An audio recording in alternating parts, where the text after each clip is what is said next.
Bismillah. Assalamualaikum warahmatullahi wabarakatuh. Baik, bismillah, langsung saja ya kita masuk ke materi. Harusnya tema berpikir kritis ini bisa jadi 1 bulan penuh full kita latihan step-stepnya. Bagaimana cara berpikir kritis itu? Bagaimana cara berpikir yang pas, yang cocok, yang jelas? Jadi kalau ada yang tanya, Pak, maksudnya berpikir kritis itu apa sih? Berpikir kritis di situ bukan berarti selalu isinya kritik, nyalah-nyalahkan. Kesan kita kan begitu, kritis itu terus sama dengan kritik. Enggak. Kritis di situ maksudnya berpikir yang jelas, berpikir yang tepat, berpikir yang sesuai tujuan, berpikir yang tertib, ada dasar, ada argumentasinya, tidak ngawur. Nah, itulah berpikir kritis. Mungkin boleh kalau mau diganti istilahnya berpikir yang serius atau berpikir yang mendalam, boleh. Jadi intinya ya malam ini kita belajar cara berpikir yang tepat dan jelas. Nah, ya tentu saja alat utamanya adalah logika atau ilmu mantek yang isinya cara berpikir yang benar. Cuma ya tidak mungkin saya mengkaji, menceramahkan logika malam hari ini. Malam hari ini kita membicarakan kerangka-kerangkanya saja. Bagaimana yang masuk kategori berpikir kritis itu. Nanti detail isinya ya mungkin bulan-bulan atau tahun yang akan datang kita angkat lagi 1 bulan penuh yang isinya bagaimana caranya berpikir kritis. Karena ini selain krusial juga eksistensial. Eksistensial itu menyangkut keberadaan kita sebagai manusia, makhluknya Allah yang diberi anugerah akal budi. Baik, kita mulai saja. Yang pertama ini saya buka dengan quotes dari Thomas Alva Edison. Teman-teman mestinya kenal ya yang pernah sekolah dengan nama ini, Thomas Alva Edison.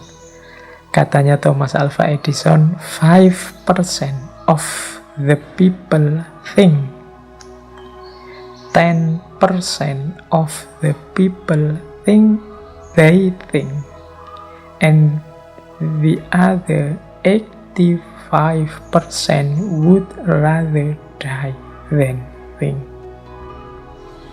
Ini Thomas Alva Edison sedang menyindir kita. Katanya Thomas Alva Edison, hanya 5% masyarakat, mungkin hanya 5% manusia yang benar-benar berpikir. Dan ada 10% yang merasa sudah berpikir. Jadi kalau manusia itu dihitung 100%-nya, yang serius mikir beneran itu cuma 5%. Yang 10% itu merasa dia sudah berpikir, padahal sebenarnya belum. Tapi dia merasa sudah. Jadi seolah-olah sudah berpikir, padahal belum. Mungkin karena belum ngerti caranya berpikir yang benar, atau tidak ngerti bedanya sudah berpikir apa belum. Ini malam hari ini akan kita bahas. Dan yang 85% would rather die than think. Lebih memilih mati daripada berpikir. Ini maksudnya yang 80% itu tidak mau mikir, tidak mau capek-capek berpikir, tidak mau susah-susah, ruwet-ruwet mikir. Jadi ini jumlahnya ternyata besar, 85%. Oke, ini anggap saja quotes-nya Thomas Alva Edison ini provokasi kepada kita, dorongan kepada kita. Mari kita masuk ke grup yang 5% tadi. Hidup dengan landasan pikiran, akal budi. berpikir yang benar. Maka malam hari ini mari kita belajar berpikir kritis. Bagian dari berpikir kritis itu sebenarnya sudah kita bahas sejak minggu pertama. Ketika kita bertanya secara tepat, itu menunjukkan bahwa kita sudah mampu berpikir kritis. Kita bisa berdebat secara baik dan berdialog secara produktif, itu juga bagian dari kemampuan berpikir kritis. Nah, malam hari ini kita masuk ke tema utamanya, yaitu berpikir kritis itu sendiri. Kita mulai sekarang materi pertama kita tentang berpikir kritis. Mengapa kita perlu berpikir kritis? Nah, ini ada, kalau ini jawaban-jawaban yang sifatnya analisis. Kira-kira apa sih yang membuat kita butuh berpikir kritis itu? Apakah tidak bisa berpikir kritis itu otomatis saja? Kita mikir biasa saja kayak orang-orang lain, toh semua orang juga berpikir. Apa ada orang yang tidak berpikir hidup di muka bumi ini? Semuanya juga berpikir. Kalau tidak berpikir, dia tidak bisa hidup selayaknya seorang manusia. Tapi kalau kita renungi, ternyata berpikir itu sesuatu yang sifatnya kompleks. Tidak sesederhana yang kita bayangkan. Ya, secara otomatis kita bisa berpikir. Tapi nanti ada banyak problem, banyak masalah yang memerlukan perenungan lebih dalam. Tidak bisa dijawab dengan berpikir sambil lalu otomatis saja. Perlu tahapan-tahapan, perlu proses-proses. Itu makanya para ulama juga banyak yang menyarankan kita belajar ilmu alat. Di antara ilmu alat itu ilmu mantek, ilmu cara untuk berpikir. Saya kalau di kelas kadang-kadang memberi contoh, kalau kita tidak belajar logika, penyimpulan kita bisa salah loh. Dari logika yang sangat sederhana saja, misalnya kita kan sering memberi contoh bahwa semua manusia mati, saya manusia, maka nanti saya mati. Ini simple. Cara berpikir seperti ini kan nanti kita sebut silogisme. Ini contoh paling sederhana. Tapi misalnya contohnya saya ganti, ini kesimpulannya bisa membingungkan. Misalnya semua bapak adalah laki-laki, saya laki-laki. Oh, itu kalau pakai teori tadi kesimpulannya berarti, oh kalau begitu saya bapak. Ini loh, itu kalau tadi kok rasanya benar, tapi kalau yang ini kok rasanya ganjel ya. Semua bapak laki-laki, saya memang laki-laki, tapi kan tidak mesti saya bapak. Salahnya di mana ya? Ini ada kaidah logika yang dilanggar. Jadi ngertinya dari mana ya? Teman-teman belajar lagi tentang logika. Ini salah satu sebenarnya ilustrasi bahwa berpikir itu juga harus ngerti caranya, ngerti jalannya. Oke, itulah antara lain gunanya berpikir kritis. Nah, di situ saya tulis ada beberapa alasan kalau mau dicari mengapa kita butuh berpikir kritis. Yang pertama, berpikir itu sifatnya eksistensial. Keberadaan kita sebagai manusia itu di antara kunci pencirinya dengan semua makhluk hidup yang lain adalah kemampuan berpikir. Para filosof zaman dulu mendefinisikan manusia itu sebagai binatang yang berpikir. Nah, ini berarti penciri utamanya manusia itu berpikir. Sehingga kalau manusia kehilangan kemampuan berpikirnya, dia berada dalam bahaya. Mungkin dia jatuh ke ranah kebinatangan sehingga hidupnya tidak tertib, tidak tertata, isinya hasrat, ambisi, tidak cerdas, sering jatuh dalam kekeliruan, kesalahan, atau juga jatuh ke ranah asfala safilin, kalau bahasanya Al-Quran bahkan lebih rendah dari binatang. Nah, ini jawaban eksistensial yang pertama. Manusia itu ya secara eksistensial memang butuh berpikir. Yang kedua, selain bahwa hakikat mekanisme kediriannya adalah berpikir, manusia juga punya fitrah kebenaran. Fitrah kebenaran itu manusia itu kediriannya berkait erat dengan adanya kebenaran. Manusia itu gelisah kalau keliru, manusia itu gelisah kalau salah. Kita kan kadang-kadang jelas-jelas salah, tidak mau disebut salah, karena memang manusia itu selalu ingin ada di ranah yang benar. Nah, ini fitrah. Berarti apa? Yang bisa membawa kita kepada kebenaran itu nilainya penting bagi manusia, termasuk akal budi dan berpikir.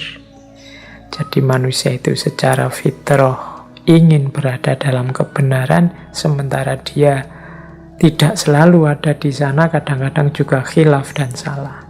Maka manusia pastinya membutuhkan kendaraan untuk sampai pada kebenaran, antara lain kemampuan berpikir kritis. Yang ketiga, secara pragmatis manusia itu membutuhkan berpikir untuk hampir semua wilayah kehidupannya. Berpikir adalah universal need, kebutuhan kita yang universal di bidang apapun. Saya pernah ditanya, Pak, kalau belajar filsafat itu nanti kerjanya di mana? Zaman itu saya masih bingung jawabnya gimana kan, kalau nyari lowongan pekerjaan di koran-koran itu kan tidak pernah ketemu dicari seorang filosof. Apa teman-teman nyari, coba dibuka webnya lowongan kerja itu, jarang kan ditemu, atau jangan-jangan malah tidak ada dicari seorang filosof. Kalau dilihat ininya itu mungkin para sarjana dan mahasiswa filsafat bisa pesimis. Tapi jangan lupa, hakikatnya filsafat itu adalah berpikir yang benar. Dan berpikir ini kualifikasi kompetensi yang dibutuhkan oleh semua bidang pekerjaan, bahkan semua bidang kehidupan manusia. Tidak ada satu bidang pun yang tidak butuh kemampuan berpikir yang benar. Maka kalau ada yang tanya, kalau yang tanya saya sekarang, Pak, sarjana filsafat itu pekerjaannya apa? Ya, jawaban saya mestinya ya dia bisa bekerja di bidang apa saja. Karena kemampuannya kemampuan yang paling dasar, yaitu kemampuan berpikir yang benar. Dan semua bidang pekerjaan ya membutuhkan kemampuan berpikir yang benar. Sehingga dia disebut universal need. Nah, ini kalau ada yang tanya ya, mengapa kita butuh berpikir kritis? Ya karena setiap bidang pekerjaan, setiap dimensi hidup kita membutuhkan tanggapan kemampuan berpikir yang benar. Yang keempat, mengapa kita butuh berpikir yang benar? Karena hidup ini dinamis, hidup ini plural, macam-macam. Satu kebenaran mungkin cocok di sini, tidak cocok di sana.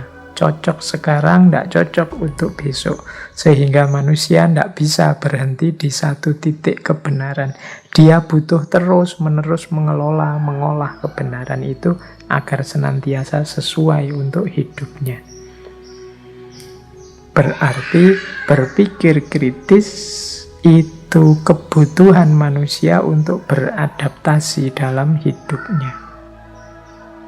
Kalau dulu memang cocoknya begini, tapi sekarang tidak bisa lagi begini, harus begitu loh. Kemampuan seperti ini kan namanya kemampuan berpikir kritis. Kalau dulu yang seperti itu diperbolehkan, dianggap benar, tapi yang kalau sekarang tidak lagi, situasinya berubah. Kalau dulu kita rajin silaturahim, menemui saudara-saudara kita langsung ke rumahnya masing-masing, salaman, pelukan, cipika-cipiki, itu kelihatan menyenangkan, membahagiakan, indah. Sesuatu yang dianggap positif, benar. Tapi sekarang, zaman pandemi, ya kalau bisa tidak begitu lagi. Kalau kita nekat kemana-mana silaturahim, terus ketemu teman, salaman, cium tangan, cipika-cipiki, dan seterusnya, ya resikonya bisa dibubarkan polisi, bisa akhirnya kita kena corona. Situasinya berubah. Tanggapan berpikirnya juga harus berbeda. Ini namanya berpikir kritis. Itulah mengapa kita perlu berpikir kritis. Yang kelima, berpikir kritis itu berhubungan dengan kemampuan kita untuk berefleksi. Berefleksi itu merenungi kehidupan kita, dan kemampuan refleksi nanti berkait dengan pengembangan diri. Bagaimana kita hidup semakin baik, semakin baik, semakin baik. Ini perlu kemampuan berpikir yang mendalam, yang serius. Jadi ternyata berpikir kritis itu penting. Sebenarnya mau ngomong ini saja.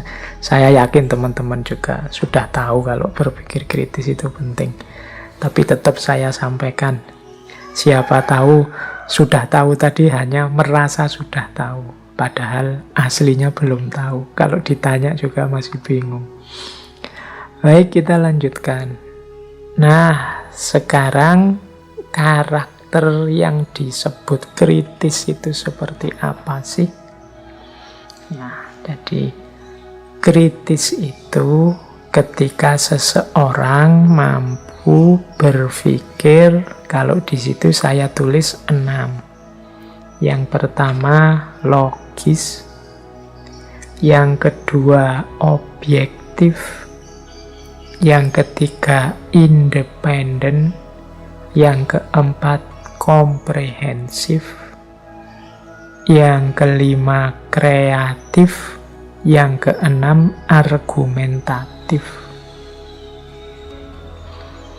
Jadi logis itu ya masuk akal, tidak tabrakan dengan prinsip-prinsip logika. Ini orang kritis. Kalau ada yang tidak logis, ya orang yang berpikir kritis akan bisa mendeteksi, oh ini tidak logis. Tadi malam katanya sakit parah, sekarang kok sudah jalan-jalan ke luar negeri dan seterusnya. Ini tidak logis. Pasti ada yang salah di situ. Oke, itu ciri pertama.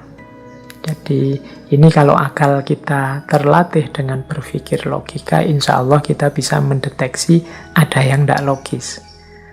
Meskipun mungkin harus diteliti dulu, tapi secara intuitif kita merasa ada yang tidak logis, ini ada yang keliru. Yang kedua, objektif. Objektif itu berarti, ya mudahnya objektif itu, pemikir yang kritis itu ya menjelaskan, memaparkan sesuatu tanpa dia mengintervensi. Kalau orang yang menjelaskan mengintervensi, nanti hasilnya subjektif. Tapi objektif itu ya A dibilang A, B dibilang B. Tinggi dibilang tinggi, rendah dibilang rendah. Itu objektif namanya. Pak, apa bisa Pak orang itu objektif? Manusia itu kan selalu subjektif. Ini kadang-kadang ada yang bertanya ke saya seperti ini. Ya, kalau ditelaah secara sangat mendalam, nanti ya ketemunya bahwa ya orang itu nanti jatuhnya selalu, kalau pandangan ya pandanganku, kalau pemahaman ya pemahamanku. Dan ini kan sifatnya subjektif.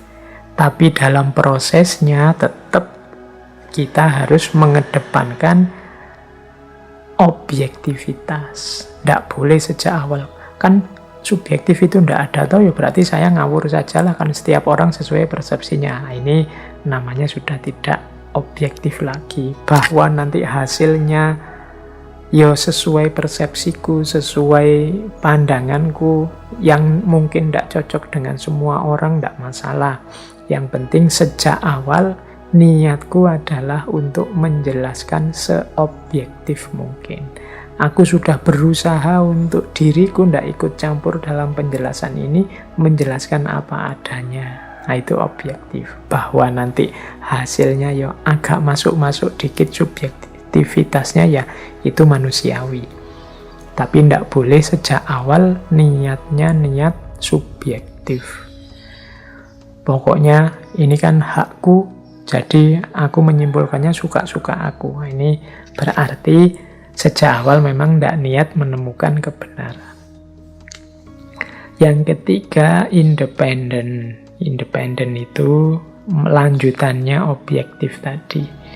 Tidak bias, tidak dipaksa orang, tidak dipengaruhi orang. Memang hasil temuannya sendiri tanpa disetir oleh apapun atau siapapun. Ini namanya independen. Yang keempat, komprehensif. Komprehensif itu ya utuh, dilihat semua, direnungi semua, dipikirkan semua, tidak milih-milih. Tidak hanya melihat bagian ini saja atau bagian itu saja, tidak. Komprehensif. Misalnya membahas tokoh siapa, ya dilihat komprehensif. Tidak bias, berarti tidak independen atau dipilih-pilih. Saya milih bagian ini saja, saya milih bagian itu saja. Nanti sebenarnya ini orang baik, tapi untuk kepentingan penelitian saya ya harus saya pilih bagian jeleknya saja. Biar tesisku tidak gugur, biar hipotesisku benar. Nah, ini berarti tidak komprehensif, dia milih-milih. Kemudian yang kelima, kreatif. Dan yang keenam, argumentatif. Kreatif itu kemampuan memproduksi gagasan-gagasan baru. Kalau argumentatif itu menyatakan apapun punya alasannya, punya dasarnya, tidak ngawur. Itu argumentatif.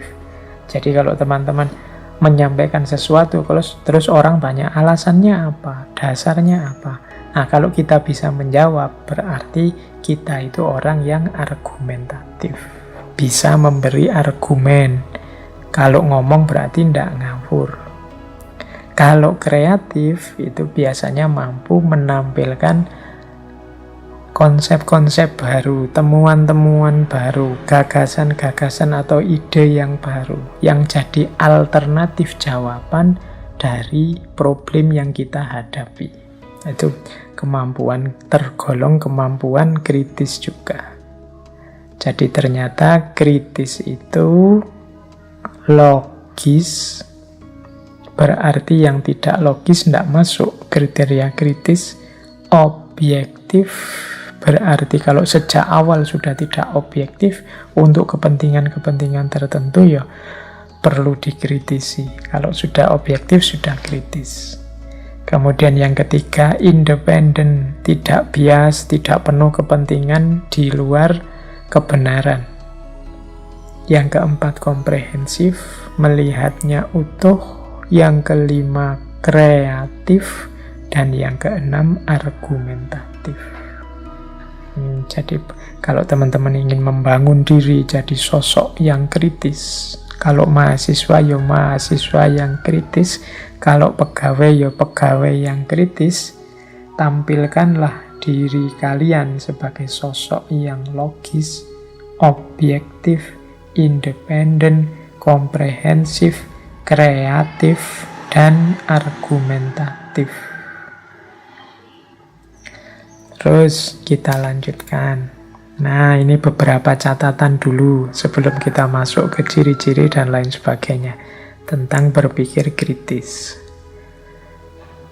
Berpikir kritis itu tidak sama dengan menghafal atau sekedar mengumpulkan informasi. Jadi beda, kalau menghafal atau mengumpulkan informasi ya memang hanya mengingat-ingat dan mengumpulkan saja. Sementara berpikir kritis itu tidak berhenti di situ. Jadi memiliki daya ingat atau memiliki banyak pengetahuan itu tidak serta-merta membuat seseorang menjadi pemikir kritis. Meskipun kalau kita berpikir kritis pasti kita butuh banyak informasi, banyak pengetahuan. Tapi yang banyak informasi, banyak pengetahuan tidak serta-merta kemudian pemikirannya tergolong pemikiran kritis.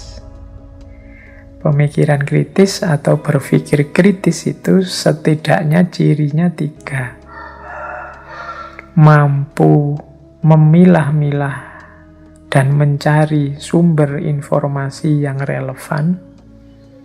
Yang kedua, mampu memanfaatkan informasi untuk memecahkan masalah. Dan yang ketiga, mampu menarik kesimpulan dari serangkaian fenomena. Ini baru kritis. Berarti kritis itu ya, iya mengumpulkan informasi, tapi dia bisa milih mana informasi yang cocok, mana informasi yang tidak cocok. Mana informasi yang sesuai, mana yang tidak sesuai, mana yang dibutuhkan, mana yang tidak dibutuhkan. Nah, ini berarti sudah kritis. Tapi kalau hanya sekedar pokoknya informasi apapun saya ingat-ingat, saya kumpulkan, saya hafal, tidak jelek, tapi belum masuk kategori kritis.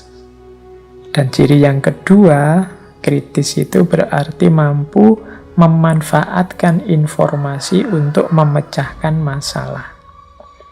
Jadi informasi tadi yang sudah dipilih, yang cocok, yang relevan dengan masalah, kemudian digunakan untuk memecahkan masalah. Jadi kemampuan problem solving itu bagian dari kemampuan berpikir kritis. Dan yang ketiga, berpikir kritis itu menarik kesimpulan dari serangkaian fenomena. Jadi ada pengetahuan ini, pengetahuan ini, pengetahuan ini, terus disimpulkan. Oh, berarti maksudnya itu sedang terjadi ini, toh ini kesimpulan. Makanya kalau hanya menghafal dan mengumpulkan belum termasuk. Kadang-kadang apalagi mahasiswa itu yang sering saya alami itu banyak teman-teman yang lebih aktif mengumpulkan informasi dan menghafal. Kemudian kalau pas diskusi di forum-forum itu aktif sekali bicara, mengeluarkan apa yang selama ini dihafal. Nah, ini sebenarnya bukan salah sih, cuma hanya setengah dari langkah yang dibutuhkan. Jadi dia sebenarnya harus melanjutkan dengan berargumentasi, memilih data yang relevan, dan menarik kesimpulan. Jadi memilih data yang relevan itu berarti ya tidak semua data yang dia miliki dikeluarkan. Ini forumnya apa dulu, temanya apa dulu, penting atau tidak data yang mau saya sampaikan. Itu kan dia pinter milih data, tidak sekedar pokoknya hafalannya apa itu yang dikeluarkan.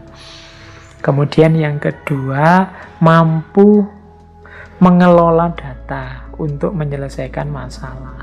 Jadi tidak sekedar menurut teori ini bla bla bla bla, tokoh ini ngomong begini terus titik, enggak, tapi ditarik teori dan konsep ini untuk menyelesaikan masalah yang sekarang sedang dihadapi.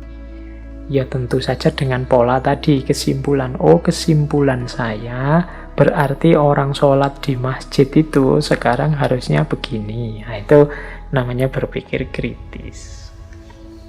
Tidak sekedar menghafal dan mengumpulkan informasi. Awas keliru. Kadang-kadang kita ini kagum sekali dengan orang yang wah hafalan teorinya banyak, luar biasa. Hafalannya tentang gagasan tokoh-tokoh membuat kita geleng-geleng kepala. Ya, hafal itu memang mengagumkan, tapi dia baru setengah langkah untuk masuk ke ranah berpikir kritis. Untuk mendayagunakan pemikiran kita plus informasi yang kita punya sebagai jalan untuk problem solving. Jadi yang pertama diingat-ingat ya, berpikir kritis berarti tidak cuma menghafal atau mengumpul informasi. Yang kedua, berpikir kritis itu tidak sama dengan berpikir kritik atau mengkritik. Apalagi mengecam, mendebat, enggak. Kritis dan kritik ya rasanya memang sama. Tapi berpikir kritis ya enggak melulu isinya kritik. Ya bagian tertentu dari berpikir kritis itu ada yang namanya kritik. Ketika mungkin sesuatu tidak pas, tidak sesuai, nah itu kritik. Apalagi dengan mengecam dan mendebat, berpikir kritis pasti tidak sama dengan mendebat orang atau mengecam pikirannya orang. Jadi ini harus dibedakan antara kritis dan kritik, apalagi kritis dan mendebat, mengecam. Berpikir kritis itu ya yang depan tadi, bagaimana kita mengungkapkan gagasan secara argumentatif, kemudian mampu melakukan problem solving dengan gagasan kita, dan pas cocok gagasan kita itu dengan situasi yang terjadi. Nah, itu yang disebut berpikir kritis. Ya, sebagian dari berpikir kritis itu adalah mengkritik. Tapi tidak sama persis antara kritis dengan kritik. Ini catatan yang kedua. Oke. Nah, kita lanjutkan lagi. Apa bedanya pemikir kritis dan pemikir bukan kritis? Nah, ini sebenarnya ya jawabannya tadi sudah dijelaskan di bagian slide sebelumnya tadi, bahwa kalau pemikir kritis itu dia mampu mencari informasi yang relevan, kemudian memisahkannya dengan informasi yang tidak relevan.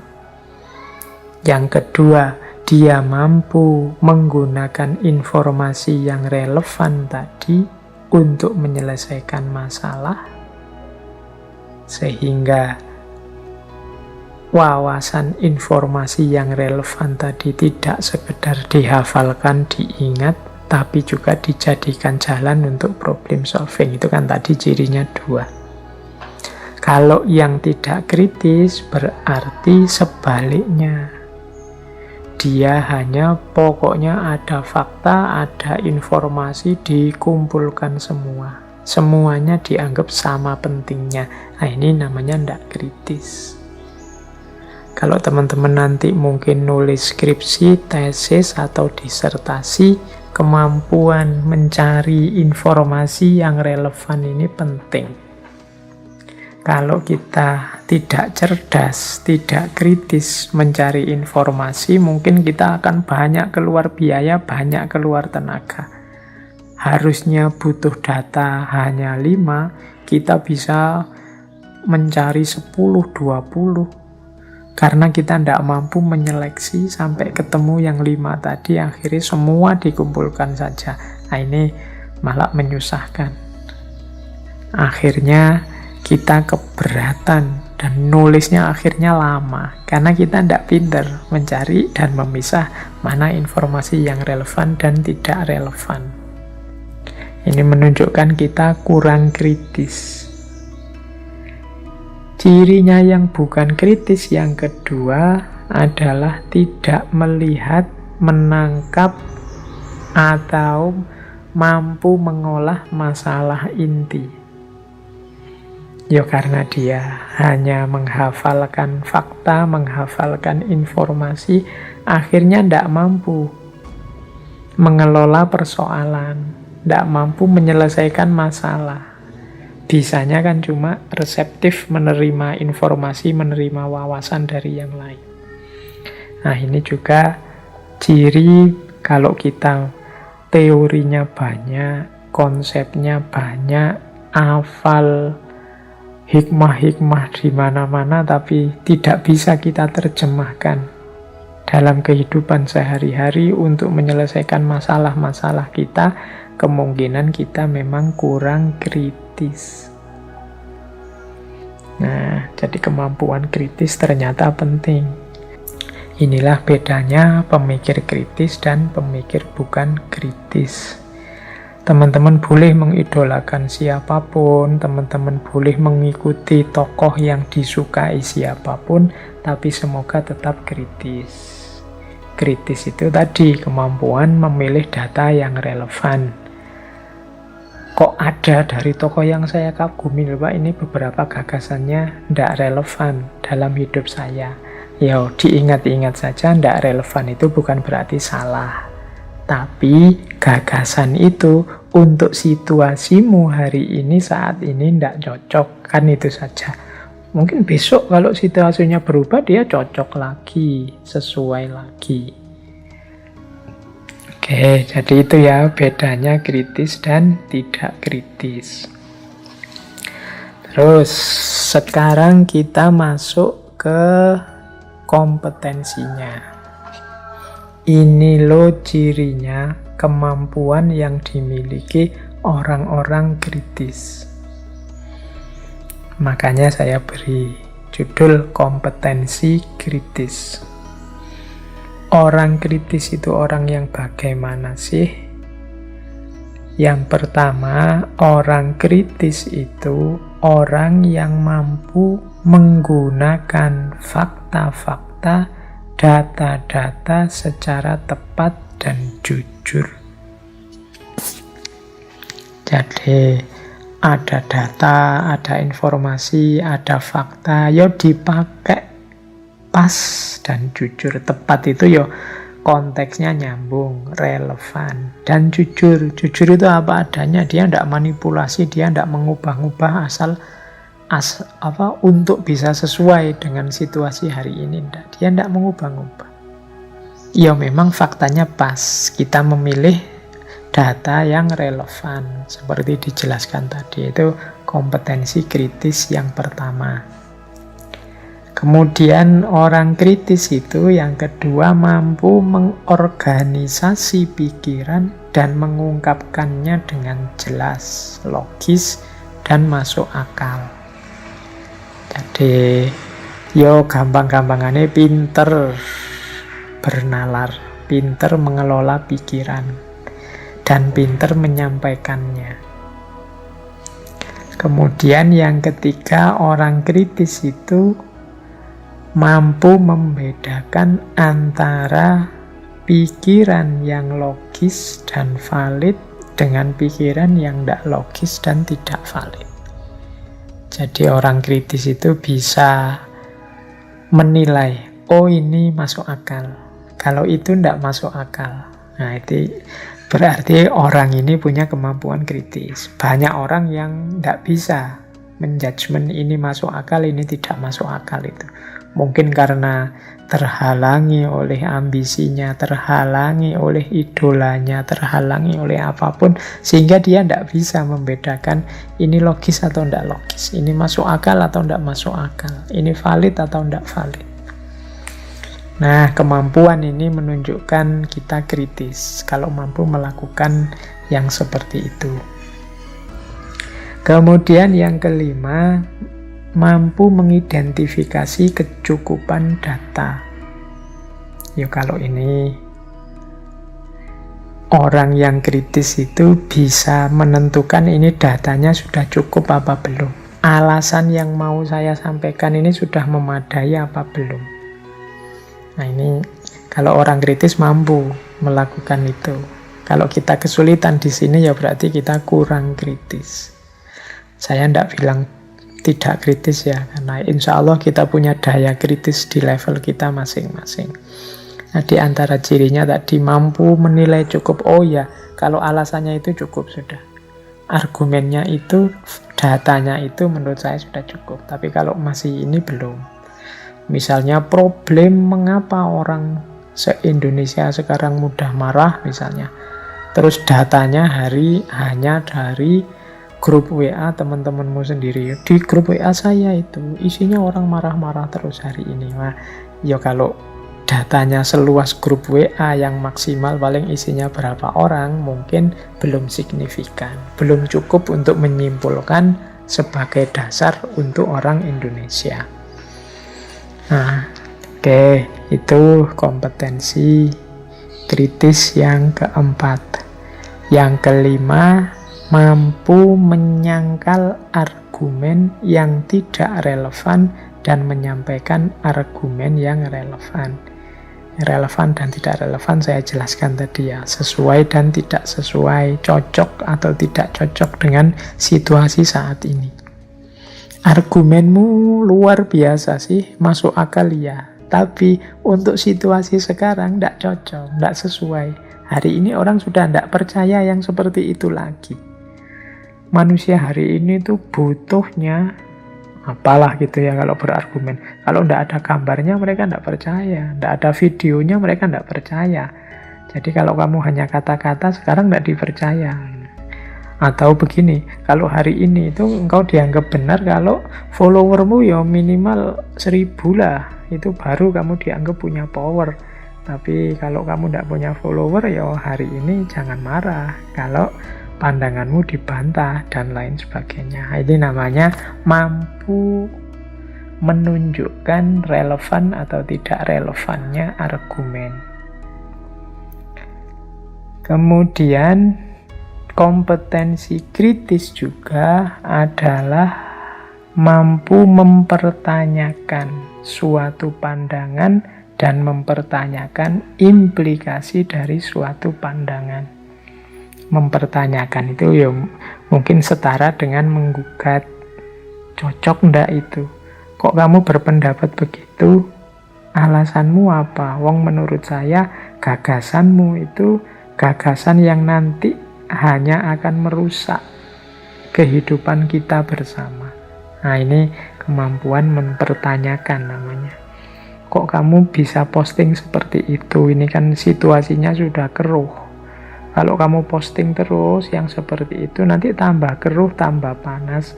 Apa kamu memang ingin kita ini meledak, saling serang, saling bunuh, dan lain sebagainya? Ini kemampuan mempertanyakan. Ini juga menunjukkan kita tergolong pemikir kritis. Kemudian yang keenam, pemikir kritis itu orang yang sadar bahwa dia juga bisa salah, dia juga bisa keliru. Dia sadar pemahamanku terbatas, dia sadar aku tidak selalu benar, aku tidak selalu cocok dan sesuai dalam berpikir. Nah, ini orang yang sadar semacam ini juga termasuk kompetensi kritis. Berarti kritis tidak sama dengan ngeyel, tidak mau disalahkan, merasa dirinya selalu benar. Pokoknya siapapun yang debat dengan saya harus kalah. Dalam pengalaman hidupku tidak pernah aku debat kok kalah, itu aku selalu menang.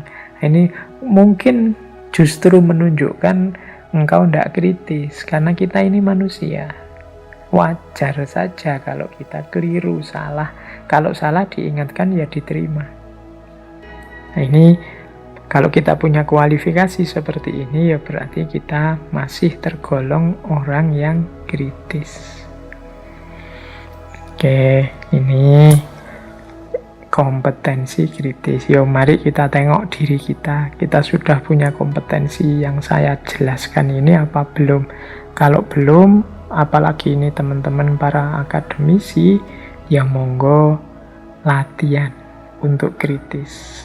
Karena pengembangan diri dan juga perkembangan ilmu itu tergantung banyak pada kemampuan kita berpikir kritis.